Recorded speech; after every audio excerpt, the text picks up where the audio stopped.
Hello po sa lahat po ng mga Dabber Cats na patuloy na nanonood at sumusubaybay sa ating po mga updates, dahil hanggang sa ngayon ay trending at viral pa din ang ilan sa mga banat nitong si Mr. Anjo Iliana, kung saan ay binanatan niya ngayon TVJ. Pero base po sa kanyang interview ay nagkaharap na po sila ng TVJ.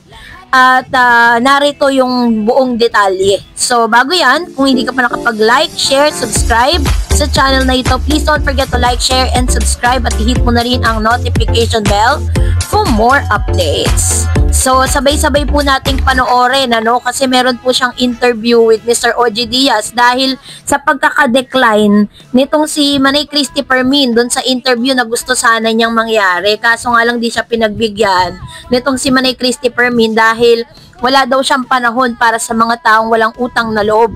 Matapos nga niyang banatan at talagang durugin itong si Tito Sen at ang ilan sa mga Dabber Cats, talagang sinabi po ni Miss Manay Christy Fermin na hindi niya po bibigyan ng oras si Anjo Iliana. So ngayon, panoorin po natin ang kanyang interview with Mr. OG Diaz sa kanyang programa sa YouTube channel na The Issue Is You. Ayan, panoorin po natin ang videong ito. Oh my God, ano sinabi sa'yo? Hindi ko pa napapanood. Pero ano bang tanong mo? Kasi masyado hindi. Kaya akong mashers niya, mga 1 million. Oo nga. Tapos mga 990,000 lang yung mga kakampi ko. Oh. Hindi nga, kasi nga syempre, parang bitter ka daw dahil ang dami mong sinasabi against Itbulaga. May mga nire-refill pa.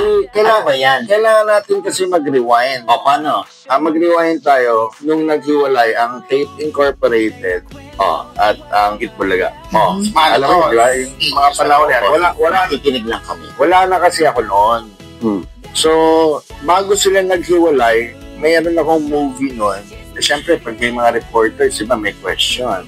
Mainit na mainit nun na parang aalis yung TVJ o tatanggalin yata yung TVJ sa Itbulaga. Di ba lumabas yun dati? May mga gano'n. Nagkataon naman na may press ko nun. So, siyempre, nagtanong sa akin. Ang isang tanong sa akin, sino ba ang may-ari ng Itbulaga? Siyempre, si dating Dabber Cats na 20 years ako doon, ang alam ko, ang may-ari si Halosos. Di ba? Si Halosos. Siya may-ari ng tape. So, nagkaroon na po ng battle yan. Nagkaroon na po ng nagkaroon na ng kasuhan yan at nanalo po ang TVJ sa kaso na yan.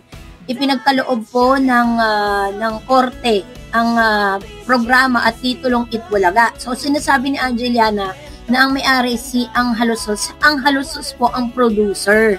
Pero they are not totally the creator of title Itbulaga. Kaya po talagang nanalo po ang TVJ dyan. Panoorin pa natin. At overall, sabi ko, ang may-ari po nito si Halosos, not knowing na magkakaroon ng breakup. So, ang nangyari nung nagkaroon na ng breakup, splice ba tawag doon? Ginagamit ulit. Ginagamit yung old videos na nakuha sa akin. Kahit months yun, ginagamit. Kasi ang issue nun, tinino ba mapupunta ang title ng Itbulaga? Di ba? Saka yung team. So, Napunta sa korte yan, di ba? Napunta sa korte. So, ginagamit, ini-splice ako. Ang sinasabi, ako ang nagsabi na, hindi, sa ano yan, kay Mr. Halosos. So, anyway, nagamit. So, marami ang fans ng Itbulaga nagagalit sa akin. Traidor, walang utang na loob, ganyan-ganyan. Bashers. Ako naman, dahil naiintindihan ko na may sitwasyon, I kept quiet. Tinanggap ko na lang lahat ng bato. Ngayon, ito na, fast forward na tayo. Isa kasi ako sa naapektuhan dito sa nangyaring nakawan. Okay lang bang pag-usapan ng politika? Okay. Masyado akong naapektuhan dun sa million. Fast forward natin. Ang gusto kong ganatan yung mga magnanakaw. Okay, klaro yun. Gusto ko lang kampihan yung mga naapi, yung pakiramdam nila. Katulad yung mga classroom na nawawala. Yung mga flood control na pinapahay. Actually, political analyst talaga ang gusto niyang gawin sa TikTok. Kaso nga lang, siyempre si Tito Sen identified sa gobyerno ngayon. Mas dumadami kasi yung viewers niya kapag ang TVJ tsaka yung mga host ng Itbulaga ang binibira niya. Kaya ngayon, dahil nga na-enjoy niya yon, tapos ang dami nagsisend ng mga gifts sa kanya sa TikTok, so tinuloy-tuloy niya. Ito pa. Align kasi siya sa presidente. Kasi ako, ang kinakampihan ko yung tao. Yung kinakampihan ko yung tao, galit sa present na situation ng gobyerno. Hindi sila happy kasi ang daming nakawan. So, nandun ako sa tao. So, medyo hindi kami magkakampi dito ni Tito Sen. Ngayon, dumating sa point na nagkaroon kami ng katulad ng pagising ko kanina umaga, ang dami kong bash. Tapos kami lang ni Tito Sen yung nandun. So, medyo nainis ako. Sabi ko, si Tito Sen, binabanatan ako. Kasi there was a time pala last week na nanawagan ako because of the comments na, di ba nangako si Tito Sen na yung sweldo niya, ibibigay niya sa mahihirap na hindi kaya mag-aral. Eh, may mga sa akin, baka daw pwede kong manawagan. Mahilig kasi ako manawagan sa show ko. So, nanawagan ako. Wala naman ako sinabi niya masama. Ang hiningi ko lang, baka pwede daw pong resibo, ganyan. So, anyway, mula nang parang marami na akong magatoy, nag-aaway yung dating parehong magkaibigan sa Itbulaga. So anyway, kanina, medyo nainis ako kasi puro below the belt yung banat sa akin. Tapos kami lang ni Tito nandun. Eh, bagong gising ako, nainis ako. So, medyo nagalit ako. O di, nanakot ako. Nakapasok pa na ako. Ano sinabi mo? Sabi ko, Tito Sen, pag hindi ka tumigil, ilalabas ko lahat ng chips mo. Sinabi mo? Alam mo ba't ko sinabi yan? Hindi naman totoo kasi. So, diba? Ibig sabihin, ginagawa niya lang entertainment yung kredibilidad ng isang tao. Sabihin na natin that you are against Tito Sen. Kasi nga sinasabi mong tuta siya ni BBM, tuta siya ng gobyerno, diba? Pero it doesn't mean that you want to stain lalo na yung credibility at yung pagsasama po ni Miss Helen Gamboa tsaka ni Tito Sen kasi public figure ka, so maraming maniniwala sa'yo, lalo na yung mga against sa kanya. Kaya naman, ito papanoorin natin. Magandang iba-vlog ako. Nag-vlog lang.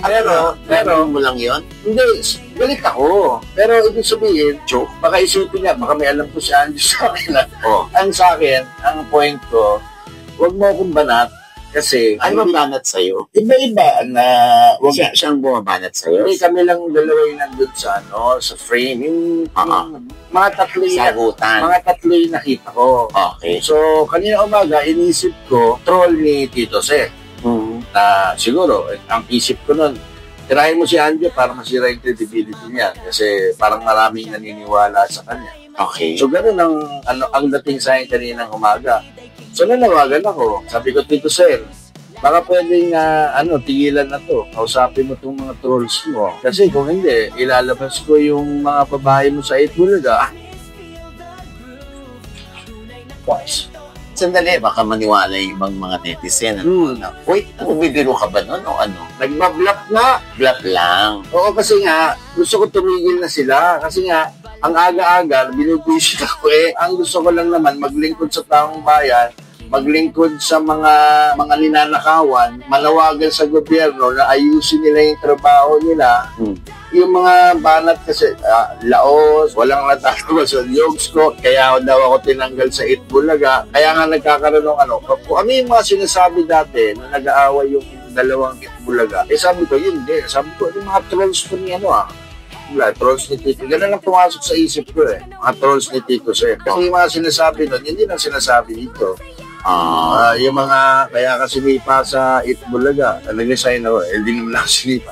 Mga ganon, tanong kami ng misunderstanding. Ang magandang balita naman ito ay napag-uusap na kami. Ni Tito Sen. Lahat sila magkakapatid. Bago lang. Pero si Bal. Nag-reach out ka? Hindi. Siyempre magagalit sila. Sinabi ko. Jadi sabi ko, nagagalit din ako sa ginawa. Hanggang sa nagkaroon ng latagan, anyway, hindi ko na iaami yung latagan namin. Bottom line, there was a misunderstanding. But the most important thing is, nagkausap kami at ang namin ay, sige, lang, pass na natin to. Anong resibo mo na troll? Sabi kasi nila, hindi. Wala daw silang troll. Eh yung sources ko naman sinabi, hindi may troll sila marami. Eh wala na akong pakialam doon. Kasi may importante kasi sa akin. Nagkausap na kami. Tapusin na natin to. Ceasefire na. Nag-apologize din naman ako na sabi ko, pasensya ka na rin doon sa yung mga binitawang. Bagong gising nila. Hindi ko na sinabing bagong gising. Hahaba pa kasi usapan. Yun naman, sinabi na, hindi daw tinatroll. So, ang bottom line, nagkamati kami. At least good news yun. It could have been worse. Pwedeng araw-araw kami magpanata. Oo, pero ba't wala ka bang direct communication with Tito Sen? Para idiretso mo na lang sa kanya. Matagal na kasi nga nagtampo rin sila sa akin dati. Kasi wala, yung sinasabi, nakikinig ka ba? Kung marinig nila. So base po dun sa mga videos na ito ay nagkaroon na nga po ng one-on-one si Mr. Anjo Iliana kung saan nag-apologize siya dito po sa TVJ at sinabi nga ng TVJ na balak nilang kasuhan itong si Mr. Anjo Iliana ng cyber libel kasi nga parang sinistain nito yung kanilang nung kanilang credibility sa public.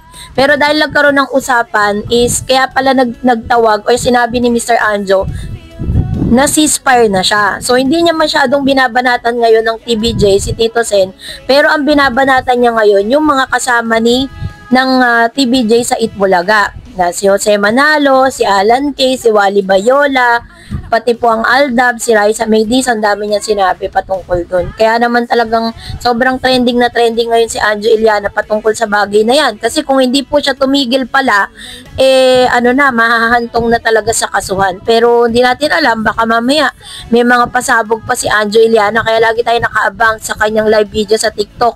Kasi ginagawa niya pong entertainment yan, no? Doon po sa kanyang TikTok account.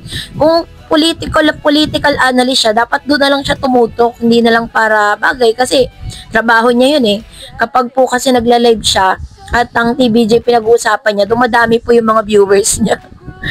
Ay nako, kayo na po ang humusga, mag-comment kayo sa comment section, no? And that's it for today. For more videos and updates, please don't forget to like and subscribe.